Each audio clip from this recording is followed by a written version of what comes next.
Good morning, ladies and gentlemen. I started out with the ball, I think it's smaller than a baseball. It's more like kind of between a baseball and a golf ball.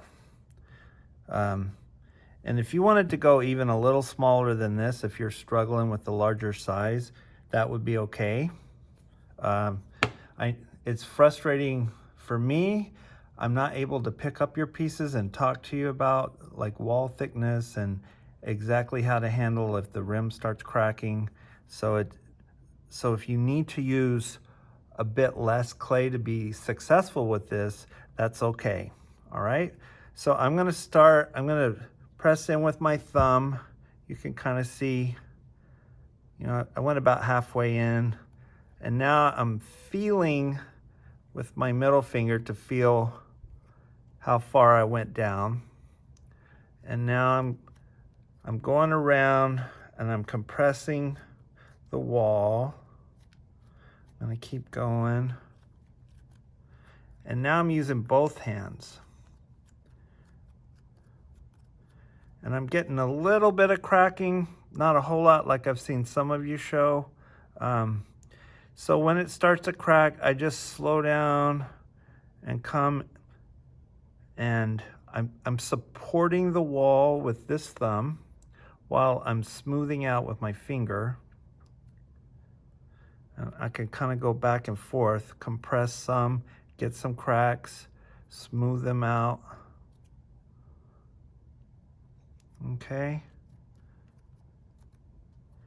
And what I'm doing right now, I like to feel like a strip of the clay body, an entire strip. I've got my finger on the inside, my thumb on the inside, my finger on the outside. And as I go around, I feel like right here it's thicker than it is right here. So I compress that whole strip down. And then I move around. My goal is to even out the thickness all the way around. I'm getting this wacky little swirl on the inside down at the bottom. So I'm just gonna stop. And you see, I don't ever add water. There's plenty of moisture in the clay. I know it feels like, oh my gosh, there's gotta be an easier way to smooth out clay than just use my finger. And it's not true. That is a sad rumor started by evil people. And okay, maybe they weren't evil. Maybe they were just misguided. We'll give them the benefit of the doubt. But don't try to use water when you're smoothing. It just makes a muddy mess. And you can see how I've slowly worked up to the rim. I was getting quite a bit of cracking in through here in pits. I'm going to set this down and kind of even that out. It's a little thick right there. Now, as I get those, like here's a nice little pit here. I gently want to smooth across there.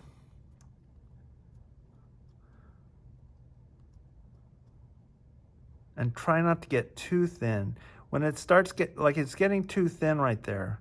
So I'm pressing down just a little bit, making a little bit of an indentation, and then smoothing out how it flared out a bit there. And then I'm going to keep going and smoothing. I'm always supporting with my other hand so that the clay has something to tell it. I want you to stay this shape, but I just want you to get smoother.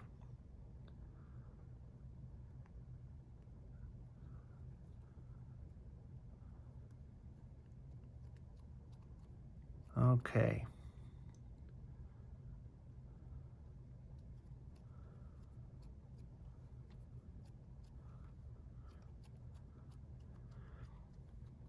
And you can see I was striving for a 1/4 inch thickness on this rim all the way around.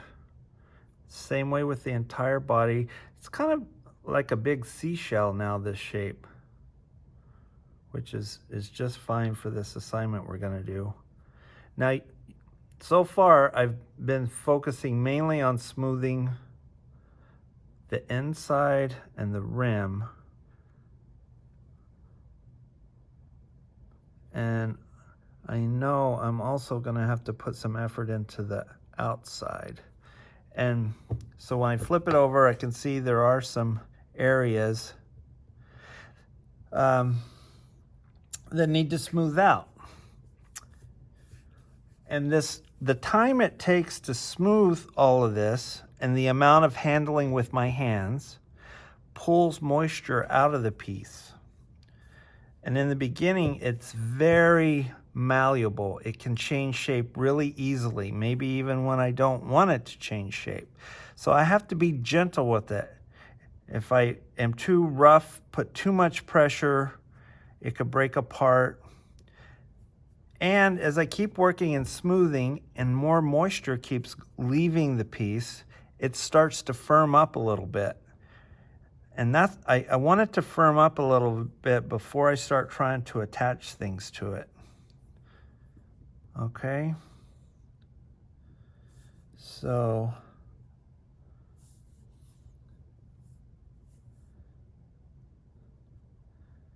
that's what I do. I keep smoothing. I want to smooth the whole outside area. Now, you'll say, Mr. Weatherly, you weren't supporting the back of that piece. And you're right, I can't really smooth out these bumps unless I put my fingers in there. And the hard thing, like it's easy for you to look at what I'm doing, but the hard thing for me to communicate is the amount of pressure it takes to do what I want to do. And there is a wide range of pressure. And you can imagine with no pressure, nothing happens, like I'm not even touching it. Or if I pressed as hard as I could, I would just break through the wall, which I don't want to do. So I need to figure out in between. And I tend to start out with less pressure than I think I need and see the results of using that amount of pressure. And if I need to apply a little bit more pressure, I apply a little bit more, and I slowly increase pressure until I start to see the changes on the surface that I want to see. Okay? Now at this point, I've done quite a bit. It would be good to let this piece sit for a while I made some of these attachments. So I'm going to break off some more clay from my original block. And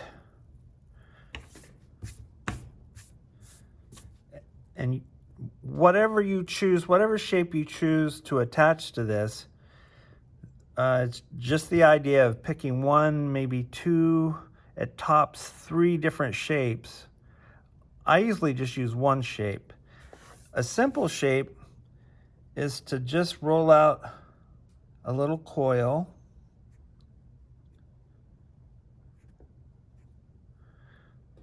And I can use this kind of flattened end, kind of like a little knife to cut it off. And I can make little guys like this. Kind of almost like those little pumpkin candies at Halloween. I could just set it on there. That guy's gonna go there. And I just keep going. If I put just pressure on the end, it'll start to get pointed. And just like I was talking before, it takes a variety of pressure, figure out how much I need, how much I don't need. I could make some bigger ones, some smaller ones, but all the same basic shape. I could do that if I wanted to.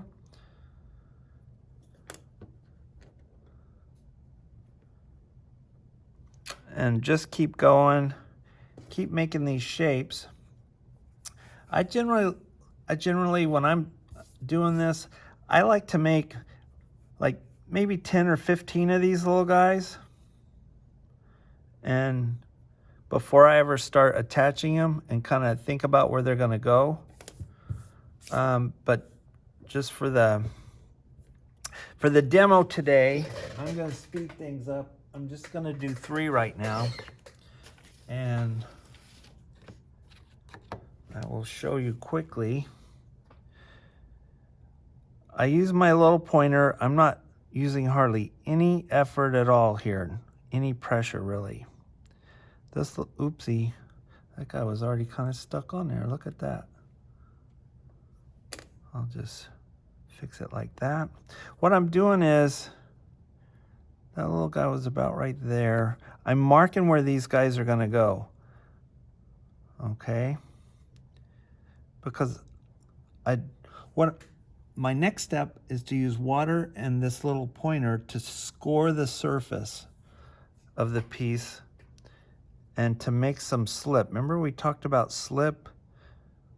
Lots of water, a little bit of clay.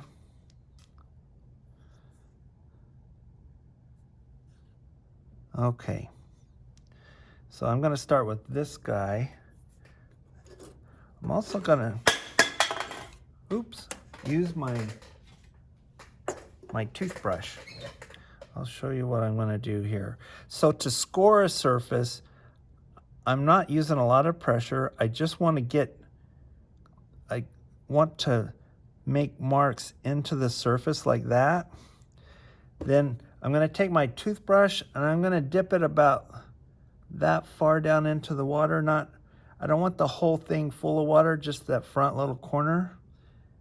And I get a little water on the spot where I'm working.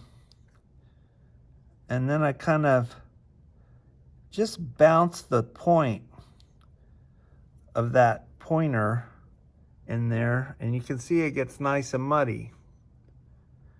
And that's turning into slip. It's turning that clay into slip. And now I'm gonna do the same thing here. I just get a little bit of water on the flat part of this. And again, I'm not using a ton of pressure here. I just wanna rip up the surface a little bit, make it a little bit muddy. I like keeping my sponge in here, and I can use it to clean off the pointer when I'm done doing that. And then now I take this piece and I'm gonna press it. I don't wanna press too hard or it will distort the shape, but I wanna press enough. You can see how the slip kind of came out around the addition, the little candy corn thing I added on there. And now I would like to clean that up some. So I take my sponge out of the water. I'm gonna clean it out a little bit and really squeeze as much water out of this as you can. I like using this front corner right here because of this angle. If I bring it and put it up against something like this, and this, again, hardly any pressure to do this. I'm mainly just trying to clean up a little bit that slip that came out. You can see where it got dirtiest is right on that front edge. And then I would just go on and keep doing this on all of these little guys. Like you could actually, once you get comfortable with scoring and attaching pieces, you could start doing a couple at a time if you wanted. But the goal is just to keep adding these guys and cover up the surface just like the examples I showed you of the artist, Angela.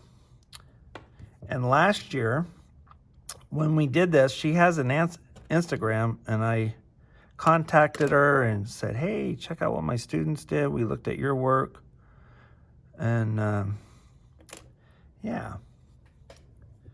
So there we go. I'll attach that guy. All right. Now I'm noticing as I'm working here, to be honest, I would have smoothed this out quite a bit more, tried to even these bumps out a bit more before I started doing this, but I needed to show you all the parts so you could get started. But this is what I'm looking for. You keep adding these little guys and cleaning up as you go along. Try to smooth it out the best you can. To be honest, if you are in the classroom, I would have you using a paintbrush to clean up around these. But since I couldn't afford to give you guys all paintbrushes, I know it's not quite as clean as it would be using the sponge, so you don't need to worry about not having a paintbrush. But if you do happen to have one, it does make it a little bit easier to clean. You don't have to have one, but if you do and want to try that, you can. That's all I'm saying. All right? And you want to just cover the surface, just like the one I showed in the example. Thank you very much.